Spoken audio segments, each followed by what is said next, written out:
Ever feel like you're drowning in a sea of new gadgets? Oh, tell me about it. Every time I refresh my feed, there's something new and shiny vying for my attention in my wallet. Right.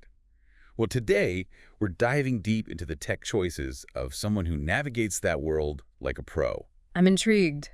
Lead the way. We're dissecting the 2024 Gadget Haul of Amanda Lamb, one of the voices behind the HKPUG podcast.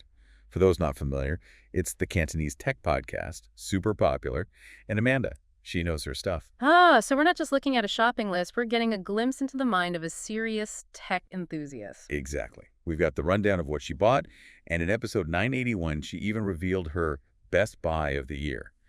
So we're talking about what she bought, why she bought it, and what it tells us about how she approaches tech in general. Okay, I'm already hooked. What's first on the list? Well, what really jumps out at me is the sheer variety. It's not just phones or laptops, it's everything.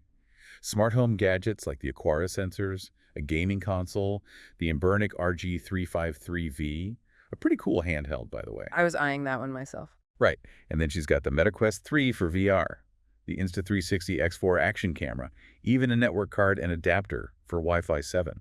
Wow, that's a pretty diverse spread. It's like she's got every base covered. Makes you wonder, is this a reflection of where tech is going in general, this merging of categories where everything kind of bleeds into everything else? I think you're onto something. Yeah. Like, are we all becoming these multi-hyphenate tech users, gamers, photographers, smart home aficionados all rolled into one? Right. Think about it. Our phones are already mini computers, cameras, gaming devices. Maybe Amanda's just ahead of the curve. Okay, so speaking of ahead of the curve, let's talk about her best buy pick, the MetaQuest 3.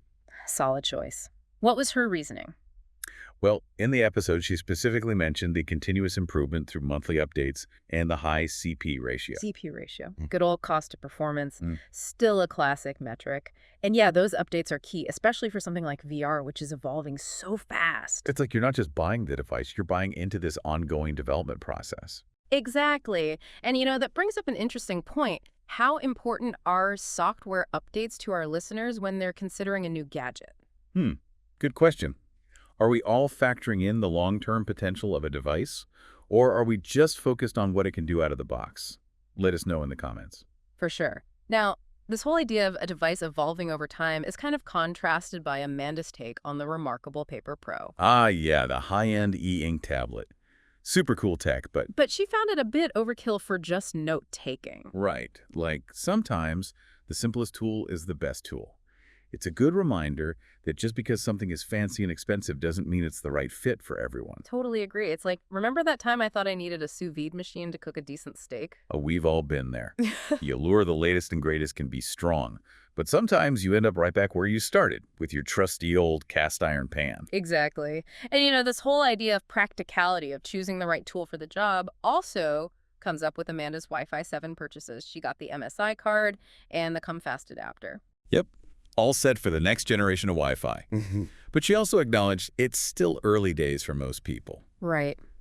Wi-Fi 7, it's got those blazing fast speeds, but are we really maxing out our current Wi-Fi networks? Probably not. It's that classic early adopter dilemma, right?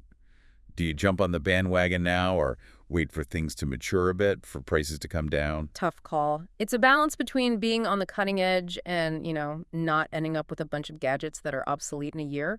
What about you? Do you tend to jump on new tech early, or do you prefer to wait and see? Honestly, I'm a bit of both. Yeah. Sometimes I can't resist the shiny new thing.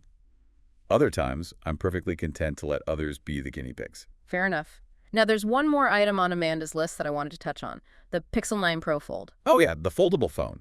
And this was actually after her Best Buy episode. Right, so foldable phones are clearly on her radar. It makes you wonder, are these things finally hitting the mainstream? I think they're getting there. They've come a long way from those early clunky models.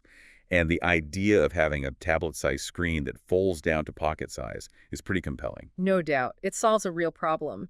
And it's kind of exciting to see this new form factor emerging in the mobile world. So the big question is a foldable phone in your future? I'm starting to think it might be. The tech is getting there, and the prices are becoming more reasonable. I'm with you.